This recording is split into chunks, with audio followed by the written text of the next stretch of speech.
So hello guys, welcome to my new blog. আজকে আমি যাচ্ছি আধার কার্ড আপডেট করাতে এই অপূর্ব চুদিটার সাথে। সকাল থেকে গিয়ে আধা ঘন্টার বাড়িতে দাঁড়িয়েছিলাম, মালটা হাগছিল, আধা ঘন্টা ধরে হাগছিল, তারপরেও বলছে আবার হাগা পাচ্ছে। হাগাই ধর্ম হাগাই কর্ম, তুই চালা, শ্লোকটা মাথায় রাখবে। হ্যাঁ গাইজ, সিগন্যাল ছাড়বে, হেলমেটটা পরে নি। অপূর্ব যখন গাড়ি চালায় আমাকে জাহান হাতে করে বসে থাকতে হয়, জীবন হাতে নিয়ে।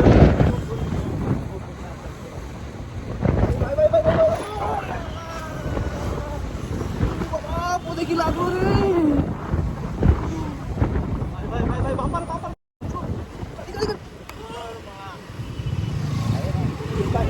কেমন চালাচ্ছিস রে? কাকে লেগেছে বড়া?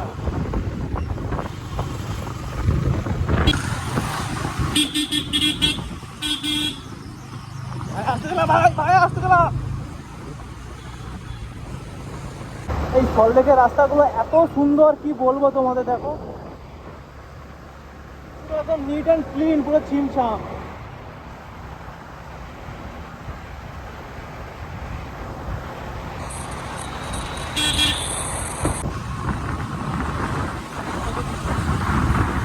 এটা হচ্ছে জিওলজিক্যাল সার্ভে অফ ইন্ডিয়া, এত বড় বিল্ডিং।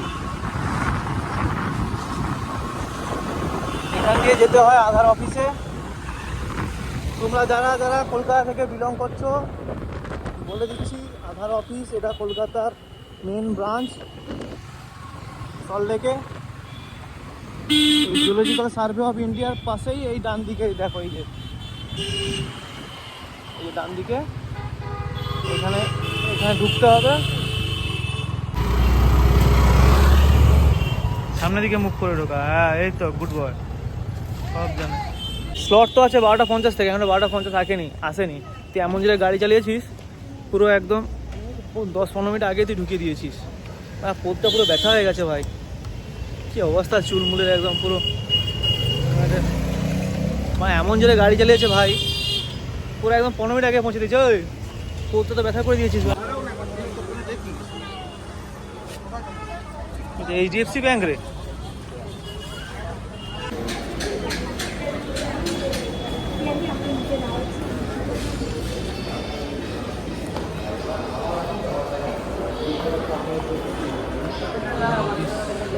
তো গাইজ, আমাদের কাজ কমপ্লিট।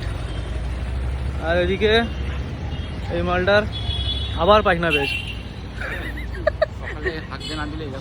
হ্যাঁ হেগো রুগী, আধা ঘন্টা দাঁড়িয়ে আছি, মালটার আবার হাগা পেয়েছে। কি করি বলো তো একে নিয়ে।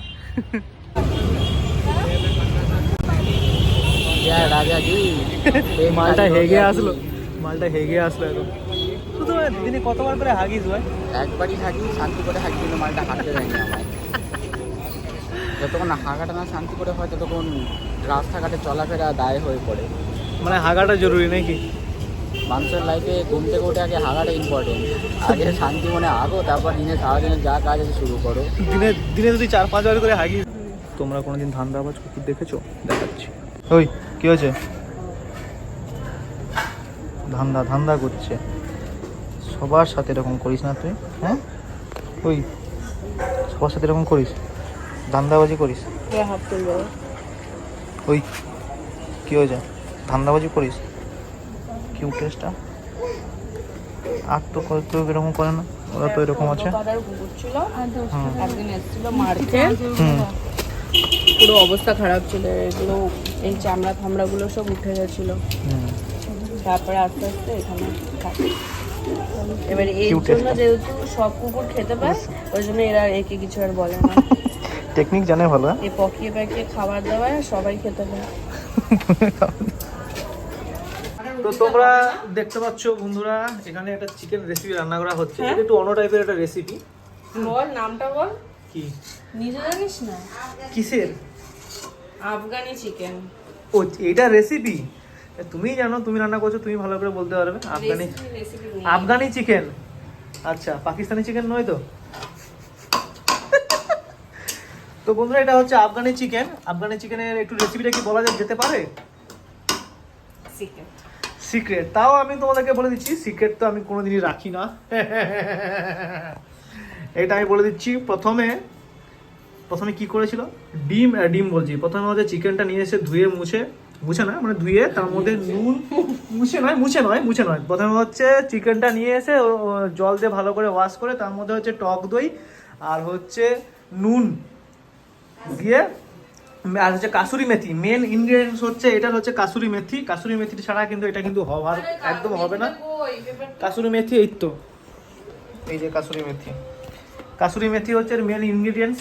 কাসুরি মেথি ছাড়া কিন্তু এটা রান্না করা যাবে না। কাসুরি মেথি দেওয়ার পরে এটাকে একসাথে ম্যারিনেট করে রেখে দেওয়া হয়েছিল প্রায় 1 থেকে 2 ঘন্টা। ঠিক আছে, আধা ঘন্টাও রাখা যেতে পারে।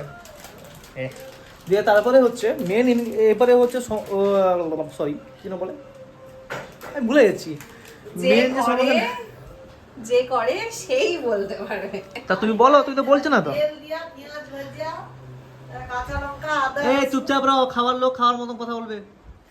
দিয়ে বলতে দিবি? হ্যাঁ বল, রেসিপিটা বল, রেসিপিটা দরকার, সবাইকে জানা দরকার।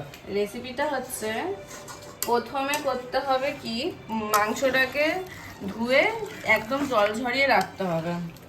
তারপরে 2 চামচ আদা রসুনের পেস্ট মাংসের মধ্যে, 2 চামচ আদা রসুনের পেস্ট, আর কাসুরি মেথিটাকে একটু হাতে ডলে নিয়ে এতটা মতো, আর দিতে হবে একটুখানি নুন, আর দিতে হবে ওই 4 চামচ মতো টক দই।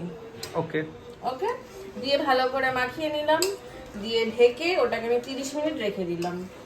এবার এই দিকে আমাকে কি করতে হবে, আচ্ছা সবাইকে একটা কথা বলে দিচ্ছি, এটা অনেকে আলু দিয়ে রান্না, মানে কেউই আলু দিয়ে রান্না করে না, যেহেতু এবার আমরা যেহেতু বাঙালি মানে আমাদের আলুটা দিতেই হবে, আলু ছাড়া আমরা খেতে পাই না।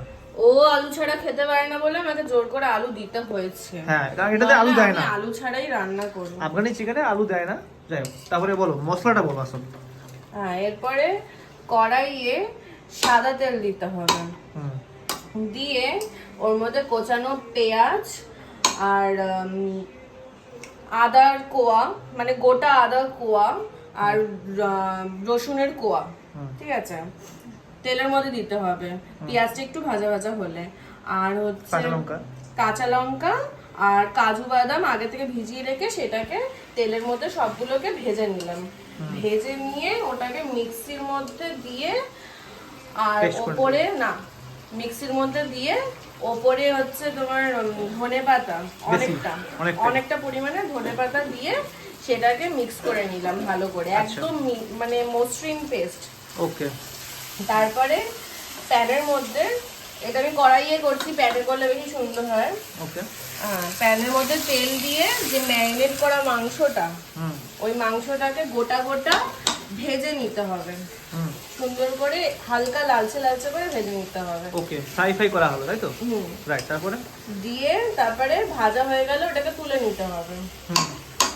তুলে নিয়ে ওই কড়াইয়ের মধ্যে যেটা মিক্স করে রেখেছিলাম, মিক্স করে, আচ্ছা হ্যাঁ, মিক্সিতে যেটা মিক্স করলাম সেইটাকে,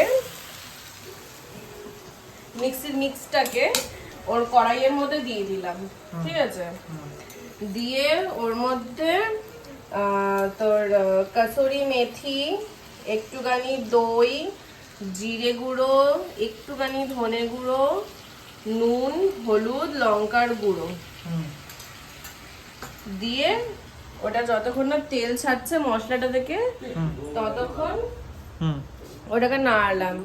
আর তেলের, বলতে ভুলে গেছি, তেলে গোটা গরম মশলা দিতে হবে, এলাচ, লবঙ্গ, দারচিনি আর গোটা গোলমরিচ। আচ্ছা, 1 মিনিট। এবার যতক্ষণ না ওটা তেলটা ছাড়ছে ততক্ষণ মিডিয়াম বা লো ফ্লেমে সেটাকে একটু কষে যেতে হবে। ওকে গাইস, তোমাদেরকে দেখাচ্ছি, দেখো কিরকম দেখতে হচ্ছে, শুধু দেখলেই জিভে জল চলে আসে। টানটানা, হেভি হেভি হেভি হেভি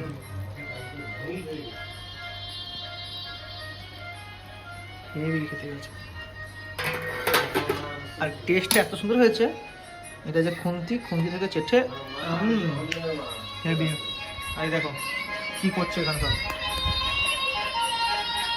ছোট ভাইয়ের গান শুনছে। হ্যাঁ, ভাইজনকে, এই যে আম্মি জান শুয়ে আছে, পড়াশোনা করছে, পড়াশোনা করতে করতে উঠে গিয়ে মাঝখানে আমাকে বলছে, পড়াশোনা করতে করতে আমাকে বলছে দেখ দেখ লেগে যাবে, এরকম বড় চোখ নিতে পারবো ওই তো আর যেটা বেঁচে যাবে লাস্টে সেটাই জল ঢেলে তোমাকে জুস বানিয়ে দেবে আন্টি। আফগানি চিকেনে আমার বাবা বলছে আফগানি চিকেনে একদম জল করি পাতলা। আফগানি চিকেন করতে হয় মাখো মাখো, একদম শুকনো নয় আবার একদম জল যেন মাখো মাখো করতে হয়। বাবা বলছে একদম জল ঢেলে দিই। যা যে জিনিসে যেটা সব কি হয় নাকি, সব জিনিসের লাল লাল তো মানে ঝোল তো করা যায় না, তাই না মোটু? আরে যেটা বেঁচে যাবে সেটা জল ঢেলে ফুটিয়ে দেবো। না না, টেস্ট খারাপ হয়ে যাবে। আরে কাকুর তো জল নিয়ে কথা। আর যে জিনিস আছে না পাতলা ঝোল করলে, পাতলা ঝোল মা তোমার জন্য একটা পাতলা ঝোল করেছিলাম, ভালো ছিল না? স্যুপ এই দেখো সবার সামনে ঠিক অপমান করে বলেছে দিলো। একদম, আমার সবার পছন্দ সামনে অপমান হয়নি। করে দিলো। আর একদম জীবনে ভালো স্যুপ করে দেবো হয়নি। যার জীবনে স্যুপ বানিয়ে দেবো সুন্দর কাছে স্যুপ বানাই, স্যুপ স্যুপ স্যুপ আমি আন্টিকে স্যুপ বানিয়ে দেবো, আন্টি খেয়ে বলবে স্যুপ খেয়ে।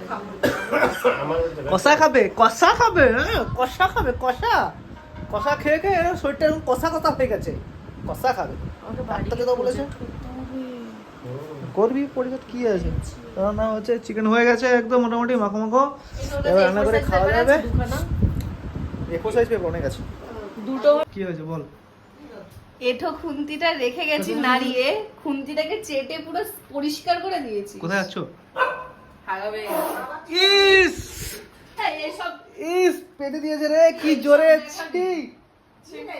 পাত দে, পাত বাইছে যাইছে হচ্ছে তোমার বাথরুমে পাত দে, কি জোরে পাত মারছি। কি গো হাগিয়ে দিও, হাগিয়ে মারছো নাকি? হ্যাঁ হাই হাই গু বেরিয়েছে বটে। ইস কি গন্ধ। ছি, তাহলে কি এটা কি করছিস বল রে? এই যে এদের জল না হলে হবে না, হবে না, এই যে জল দিতেই হচ্ছে। একটু জল গ্রেভি গ্রেভি একটু করতে হবে। হ্যাঁ গ্রেভি হয়েছে, তোরা তো আবার বেশি জল। আমি না, আমার বাবা। তো অ্যাট লিস্ট আমাদের এই যে রান্না কমপ্লিট। হেভি। আর বাবাকে দেখো, দেখে কতগুলো নিয়েছে আফগানি চিকেন। খাওয়া হবে, জমিয়ে খাওয়া হবে। গাইস তোমাদেরকে একটা জিনিস দেখাচ্ছি, ভালো করে দেখো। এই দেখো, এটা দেখছো, এটাতে চিকেন রান্না হয়েছিল। এটা হচ্ছে বাবার থালা, একদম পুরো ক্লিন। এক হাঁড়ি ভাত খেয়েছে, জীবনে এত ভাত খায় না, সব অল্প অল্প খায়। এক হাঁড়ি ভাত খেয়েছে পুরো কমপ্লিট। এটা আমার থালা পুরো কমপ্লিট। মায়েরও পাত পরিষ্কার, মা পুরো কড়াই রেখেছে। আর এরও মা পাত কি হয়েছে? পরিষ্কার, মা পুরো একদম চেটে খেয়ে নিয়েছে সবকিছু।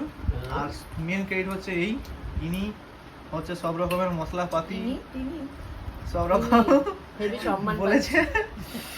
এই রেসিপিটা হচ্ছে সম্পূর্ণ ইনার, তবে জানি না কোত্থেকে ঝেড়েছে, কিন্তু ভাই সত্যি টেস্ট খুব সুন্দর হয়েছে, খুব সুন্দর। তোমরা এই রেসিপিটা একবার বাড়িতে ট্রাই করে দেখে আমাকে কমেন্টে জানাও যে কীরকম লাগলো। ওকে গাইজ, তাহলে দেখা হচ্ছে পরের ভিডিওতে। সাবস্ক্রাইব করে যারা নতুন মেম্বার আছো আমার চ্যানেলে, আর কমেন্ট করে জানাও যে তোমাদের ভিডিওর মধ্যে কোন পার্টটা সব থেকে বেশি ভালো লাগলো। আর এই রেসিপিটা রান্না করে কিন্তু অবশ্যই খাবে, আর আমাকে জানাতে কিন্তু ভুলবে না কমেন্টে যে কেমন লাগলো এই রেসিপিটা। ওকে, দেখা হচ্ছে পরের ভিডিওতে।